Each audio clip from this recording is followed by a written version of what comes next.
George Galloway. Scott Ritter is the man for this kind of time, where it is vital to understand military matters and their crossover with political matters, which is more or less all the time now. Scott Ritter, a former US Marine Corps intelligence officer, a former arms inspector with the United Nations, and a man that I have been following for a very long time, as many sensible people are now all over the world. Scott, thanks for joining us at this auspicious moment. Let's start at the beginning, or the restart. Were you surprised at the failure of the talks in Islamabad? No. I mean, first of all, the talks aren't over. This is a process, and I'm not surprised that the United States came in crudely, rudely, lewdly, ill-prepared, and, pulled a stunt. When you hear about what the Iranians did, how well prepared they were, how they had, technical papers, talking points, they were ready to work with the United States to come up with a solution to every problem. The United States was not. This is typical Donald Trump.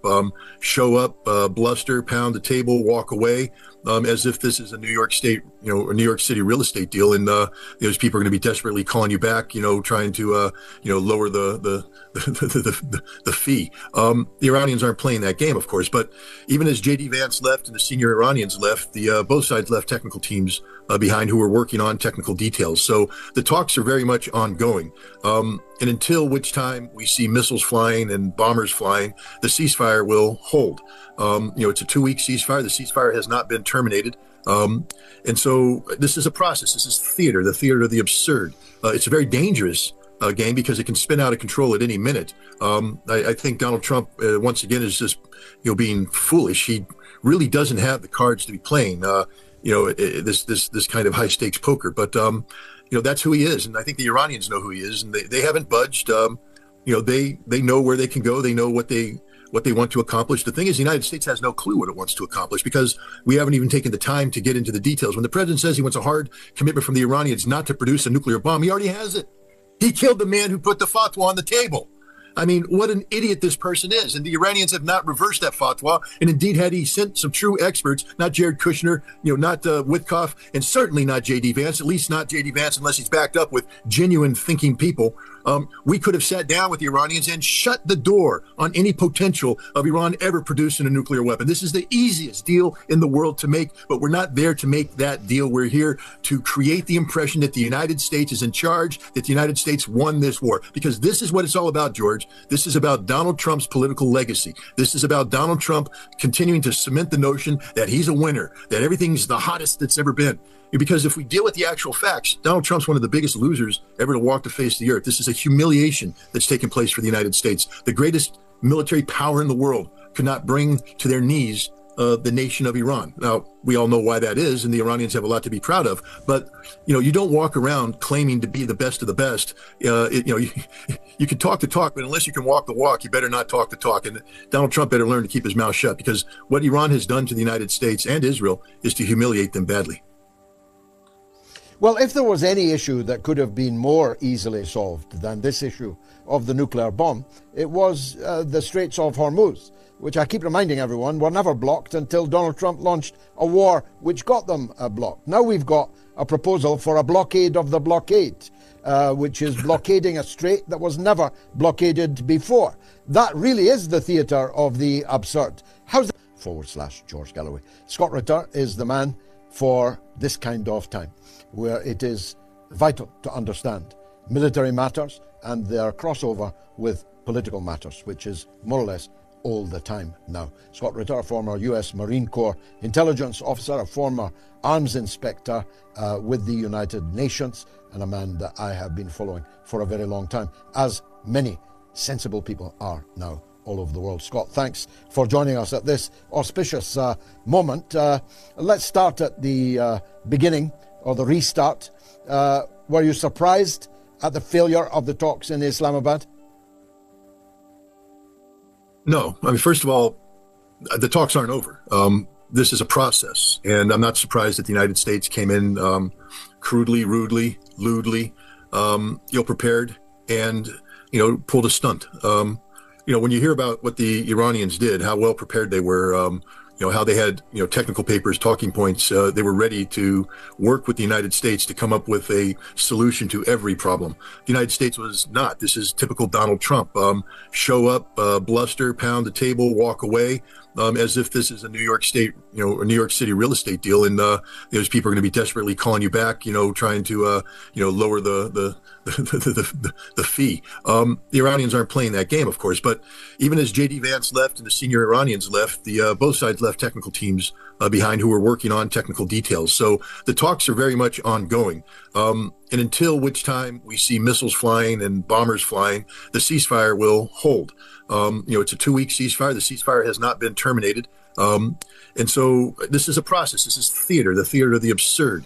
It's a very dangerous game because it can spin out of control at any minute. I think Donald Trump, once again, is just, being foolish. He really doesn't have the cards to be playing, this kind of high stakes poker. But, that's who he is. And I think the Iranians know who he is, and they haven't budged.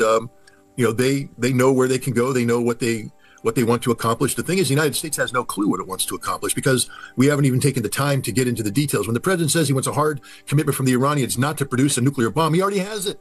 He killed the man who put the fatwa on the table. I mean, what an idiot this person is. And the Iranians have not reversed that fatwa. And indeed, had he sent some true experts, not Jared Kushner, not Witkoff, and certainly not J.D. Vance, at least not J.D. Vance unless he's backed up with genuine thinking people, we could have sat down with the Iranians and shut the door on any potential of Iran ever producing a nuclear weapon. This is the easiest deal in the world to make, but we're not there to make that deal. We're here to create the impression that the United States is in charge, that the United States won this war, because this is what it's all about, George. This is about Donald Trump's political legacy. This is about Donald Trump continuing to cement the notion that he's a winner, that everything's the hottest that's ever been.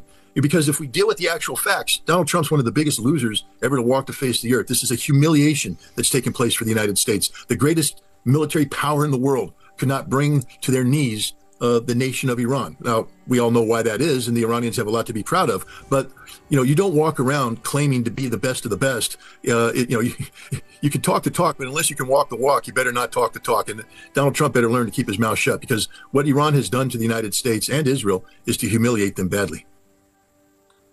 Well, if there was any issue that could have been more easily solved than this issue of the nuclear bomb, it was the Straits of Hormuz, which I keep reminding everyone were never blocked until Donald Trump launched a war which got them blocked. Now we've got a proposal for a blockade of the blockade, which is blockading a strait that was never blockaded before. That really is the theatre of the absurd. How's that going to work, Scott? Well, I don't know if it will work at all because, first of all, a blockade is an act of war. So if you're in the middle of a ceasefire and you decide to commit a blockade, it's the same as launching a bombing raid on Iran. It's an act of war, so it's the end of the ceasefire. Second of all, the last time I checked, there are Chinese and Russian tankers that transit. I don't know if Donald Trump's really ready to have that kind of fight with the Chinese and the Russians right now. Again, this is man whose mouth just goes. They really need to remove him from all ability to access social media. They need to put Sebastian Gorka in jail. They need to put Stephen Miller in jail. They need to get responsible people around him so that when he communicates on policy issues, it's done only after, he has, consulted with experts and they have hammered out a consensus statement. Donald Trump's the worst thing that's happened to American foreign policy, American national security policy, because he gets so far ahead of the game that he's just living in Never Land. We aren't in a position to launch a blockade of the Strait of Hormuz. We would be declaring war on the world. I mean, he does understand that Kuwaiti oil flows through there. United Arab Emirates oil flows. Saudi oil flows through there. Bahraini oil, Qatar. I mean, what kind of brain dead moron is this president to, think that, simply by saying something it is so. The Iranian Navy, by the way, I want to remind everybody that the Navy is alive and well and living, not only mined certain channels in the Strait of Hormuz after Pete Hegseth said they no longer exist, but the last time I checked, it was the Iranian Navy on the radio with 2 American destroyers telling them that if you don't turn around, we will sink you. This is the Iranian Navy that's destroyed, doesn't exist. They control the Strait of Hormuz. And the other thing is, where is this blockade going to take place? Because you're not going to be bringing your ships close to the strait. You'll lose all your ships that way. So this blockade, is going to retreat into the Indian Ocean, into open seas, international waterways, and you're going to run a blockade there. Good luck, Donald Trump. I mean, at some point in time, even Pete Hegseth has to turn to him and say, Mr. President, you're dumber than dirt. I wouldn't count on it. But the president who said all this was last night at a UFC fight, MMA fight, in Florida, where he was roundly booed, by the way. But with him was your Secretary of State, Marco Rubio. Isn't he nominally in charge of foreign affairs? Nominally. That is the appropriate word, nominally. He is selectively in charge of those things that he has been given permission to get involved in. I mean, this has to be, I'm not a big Marco Rubio fan, but, he is the Secretary of State, so he has a portfolio. But when you're the Secretary of State with the malignant narcissist named Donald Trump, you have no portfolio. All portfolios belong to Donald Trump, and you only get the tidbits that he throws out at you. But in this case, I think Marco Rubio might be grateful that he's at the MMA and not being thrown away to the wolves like J.D. Vance is. It'd be one thing if you sent a negotiator who could actually close the deal. George, I'm here to tell you, I'm not the greatest diplomat that ever walked the face of the earth. I could have closed a deal last night that would have been a win for the United States. An absolute victory for Donald Trump. He could have walked away with the reputation of being a deal maker, a peacemaker, and all that. The Iranians are not impossible to work with. They are looking for a deal. They know what they're, when they say they're red lines, remember, these red lines are very broad brush red lines. These aren't, narrow strands of titanium. These are concepts that, there's a lot of maneuver room in there if you actually know what you're doing. But here's the other thing, too. Marco Rubio is the head of a department that he himself has gutted. The State Department today is a shadow of its former self. He is a Secretary of State, but he doesn't have the team that we need to be doing this. There used to be a day and age when we had a phone book in the State Department and every phone number had an expert, an honest-to-God expert on the other end. You could pick them up and get answers. They could form teams. They could form agency working groups, interagency working groups. They could come up with ideas, concepts. That's gone. Right now, all you have is Donald Trump's gut feeling. And I don't want to say too much about his gut, but any feeling that comes out of it isn't something I want to be particularly enamored of. You don't want to be downwind of it. That is for sure, according to eyewitnesses or nose witnesses these days. But that was really my point, Scott. Wasn't this deliberate suicide mission on which J.D. Vance was sent? When I saw the pictures from the MMA last night in Florida, it looked pretty clear to me that Trump is anointing Rubio and ditching Vance, and thus Vance was sent on a mission that he was designed to fail. 100%. I mean, J.D. Vance made a mistake of, speaking out behind closed doors. He's been a loyal vice president. We have to give him all the credit in the world. Publicly, he's been supportive of this president, but it is clear that J.D. Vance did not support this war. And now it's been clear that J.D. Vance has been shown to have been largely correct. And you can't be correct in Donald Trump's circle. He's not somebody who appreciates you being right, him being wrong.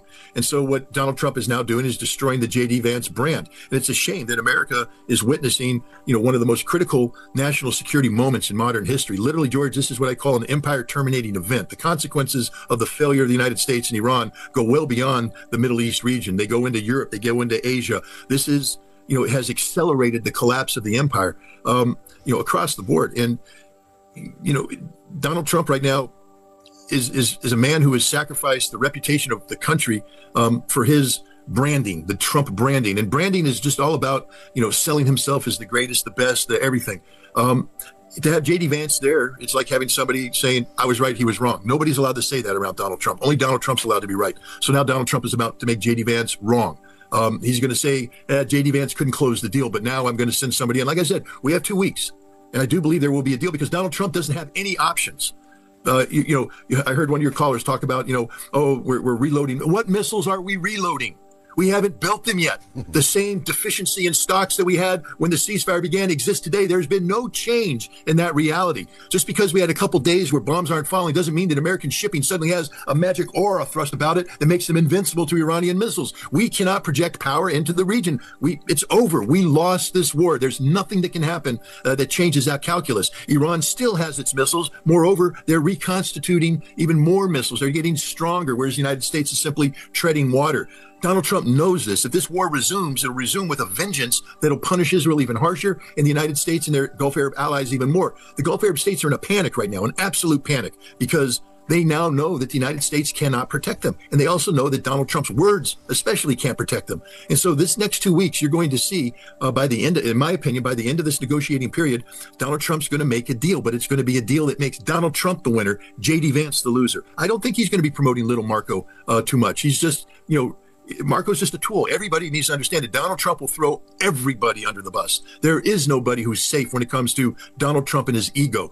He will not allow anybody to outshine him. And so that's where we're at right now. He is desperate to come out of this a winner, moving into the summer political season right before the November midterm elections, trying to win over an American public that has lost confidence in this man. This con man can no longer con. And so this is a game that we're playing. I think people spend far too much time looking at the nuances of actual diplomacy without understanding that the only diplomatic maneuvering taking place is within Donald Trump's inner circle as he seeks to cancel those people who have more credibility than him because they actually stood up and opposed the war.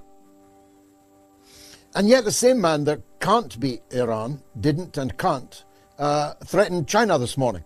He said when told that China was resupplying the Iranians with anti-aircraft munitions and so on, he became very animated and said, China's going to be in big trouble if they supply the Iranians.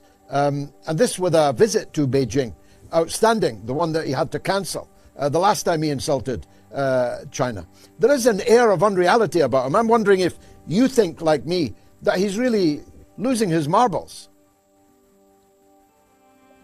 I've never been impressed with the intellectual capacity of Donald Trump. I've always given him the benefit of the doubt when it comes to, New York City criminality. I mean, most mafia, made men are somewhat, clever. They understand the streets, but they can't function in real life because in real life, you got to do more than just bully people. You actually have to think your way out of a problem. You have to have actual genuine expertise. Donald Trump has expertise in nothing, zero, squat. And, and so here we have a situation where he has not even bothered to surround himself. It's okay, to be a charismatic leader, to surround yourself with good people and have the wherewithal to sit back and go, all right, talk to me about this. Okay, thanks, boom. And then go out there and broad brush do what the guy just told you to do. But Donald Trump doesn't operate that way. He's all about himself. And so what looks like diminished mental capacity is just the reality that Donald Trump's dumber than dirt. He's not a very bright man. He's a pretty stupid man when it comes to the world we live in. He says the same things over and over again. I don't know how many times I have to hear that he's a good friend of Xi Jinping. He's my good friend. I think Xi Jinping despises Donald Trump. I think Xi Jinping has no use for him, but Donald Trump is the president of the United States. So Xi Jinping has to, give that status some notice. But, when I talk about empire terminating events, something happened earlier this week. I don't think many Americans picked up on it, but the head of the Kuomintang, Taiwan's main opposition party that controls the parliament, flew to China and met with Xi Jinping. And there's talk about Xi Jinping coming to Taiwan. Guys, it's over. Game, set, match. China won. We can't take the Strait of Hormuz. Do you think that, that we can secure the Straits of Malacca in Indonesia? The answer is no. Do you think that we can now compel the Chinese to give up their island bases in the South China Sea? The answer is no. China controls the major sea lines of communication that connect Japan and South Korea and Taiwan with the rest of the world. And the United States has proved that we no longer have the military capacity to keep these sea lanes open. The National Security Strategy of the United States, November last year, said that we are seeking conventional military overmatch with the Chinese so that when we sit down with the Chinese, they pee their pants in fear because we're so much better than they are. And we have lost that. We are now the pathetic, losers of the world. Because if you think the Iranian missiles are good, you haven't seen anything yet. The Chinese have missiles that are specifically designed to take out American aircraft carriers and all this. It's over, and Donald Trump can't handle it. This is what happens when a man with diminished mental capacity, zero intellectual capability, is confronted with overwhelmingly difficult problems. He needs to shut up and start bringing in experts who guide him through this process, or otherwise we're going to dig ourselves into such a deep hole. One of your callers called in and talked about, how do we even begin reconstituting some of our more advanced technologies, because the supply chain all goes back to China in rare earth minerals. Gosh, what do they call them? Something magnets. It's a special term for magnets, but the magnets that are used in these weapon systems, these processes. China can just shut us down anytime they want to right now. We hold no cards. The only card we hold is nuclear weapons, and we don't even hold that card anymore. One last segue then, Scott. I'm in Moscow right now. What does all this mean for the NATO-Russia war? The United States seems to have stopped talking about it. The Europeans are not talking about it nearly as much as they were in the last couple of 4 years. The partisanship that you used to see on social media, the symbols, the memes, all of that, the NAFO, you remember them, were always salivating, barking dogs after people like you and me. Is it over, the Ukraine war? And how will it be brought to an end? Well, I mean, obviously there's a lot of fighting going on. The Ukrainian army is a very big army. That's what people need to understand. And even though we're not actively resupplying it, it has, enough meat on the bones to keep fighting for some time now. But it's like, the American Civil War, Lee versus Grant. The Confederate Army was a good army. They had quality troops. They go into a battle. The Ukrainians aren't beating the Russians, so that's the thing. But the Confederates used to go in and fight the Union to a standstill. But at the end of the day, they had to withdraw, not because they beat the Union, but because they lost too many men. They had to withdraw. The Union just kept reinforcing. Russia's, not losing that many men. The Ukrainians are getting slaughtered. But the thing is that the Russians are winning each one of these battles. Yes, there's the isolated counterattack here and there, but the Russians are dominating this battle. And this battle, again, one of your callers talked about drone warfare. I will be doing a major project on drone warfare in the coming months, where hopefully I'll be able to answer many of these questions with specifics, firsthand experience. But just doing the research of this project, the war that's being fought on the ground, in Ukraine between the Ukrainians and Russians is unlike any war that's ever been imagined by anybody in NATO. That NATO and the United States, none of them know how to fight this war. They would be slaughtered in an instant by the reality of this war. And this war, as you rightly pointed out, is not one that's conducive to being mastered by, capitalist-driven military industrial complex where money is everything. The drone innovations that are take place on the front lines with the privates, the sergeants, the sub-lieutenants who every day are flying these missions, watching the enemy react and making the adjustments there on the front. They don't have to send it back to Washington, D.C. to get permission. They're doing it right there. The innovation's happening. They capture it while they're fighting. They send the innovation back to be looked at by a panel of people who then seek to adapt that and get it down. The ability of the Russians to respond almost instantaneously to battlefield innovations and advances. The Ukrainians are doing the same thing. This is a fascinating, dangerous war because the moment you achieve drone dominance, the battlefield breaks down in support of the enemy. Everything breaks down. And so it's always this battle between, who can get dominance, can the other side then return parity, maybe get pushy back. It's drones that are driving every aspect of this war. And we're not there. We don't know how to do it. We don't understand how to do it. We don't understand how do you break, centuries of legacy dominance by infantry and armor, and artillery. Those are the big three. And suddenly there's these geeky little drone operators come in and go, yeah, we're sort of the top dogs right now. We're the ones that drive this boat. Everything works for us. Everything's centered around us. The Russians have gone ahead and they've created their own drone branch. And so, now a drone operator is a standalone like the infantry, and it's becoming a dominating aspect of this war. A lot of resources are going into this. In the United States, we're not doing that. NATO's not doing that. It's the end of NATO, George. I mean, the United States isn't just not talking about what's going on with Ukraine. We're talking about pulling out 100,000 troops from Europe. We're talking about selective support for nations. Article 5 is about collective self-defense. But when the United States says, Italy, you didn't send any ships, Spain, you didn't send any ships, Germany, you didn't send any ships, we're not going to support you. It's the end of NATO. It's part of the empire terminating event, all linked back to the American failure in Iran. As somebody we both know and who's in a position to know, told me that the Ukraine war and the development of drone capacities therein is the most significant development in warfare since the invention of dynamite. Is that hyperbole, or do you recognize that? No, it's 100%. If you haven't mastered let's put it this way. If you don't have tanks, you can still win on the battlefield. It's nice to have tanks. Tanks provide nice supporting arms. There's a utility for them. But you can still prevail on the battlefield without tanks. If you don't have drones, you will not prevail. You will not win. You will lose. There's no doubt about it. Drones are the single most important weapon system on the battlefield today. Finally, I know it's not your area of expertise, and neither of us are the kind of fellow who enjoys attacking somebody else's wife. We have adversaries. No need to bring their wife into it. But Melania's looking a bit of a shaky vessel on the Epstein front these days. I wonder if you had any insight on that. George, I try to stay as far away from that stinking pile of... Look, let's get serious for a second. America has an Epstein problem, and the world has an Epstein problem. What the Epstein files represent is the absolute not just dysfunction, but rotten to the core. We are talking about America rotting from inside, the power elites and what was being done and what was being tolerated and who was doing it and how it was normalized. I mean, that's the thing about it, is how this was normalized. Even the mafia, when they had a hitman, nobody wanted to hang around the hitman because he was just a bad guy. But here, everybody wants to hang around Epstein. Everybody wants to be with Epstein and Maxine and all this stuff. And they normalized some of the worst criminal behavior imaginable. And that's where Melania is. She normalized a relationship that she's now trying to walk away from, but you can't. And I think Melania and Donald Trump, I'm not accusing Melania of directly participating in anything, but I can say this: she had to have known what Donald Trump was doing, what Epstein was doing, and she normalized it. She made it appear as if she can have normal interaction with these people. And you can't, but that is part of the rot.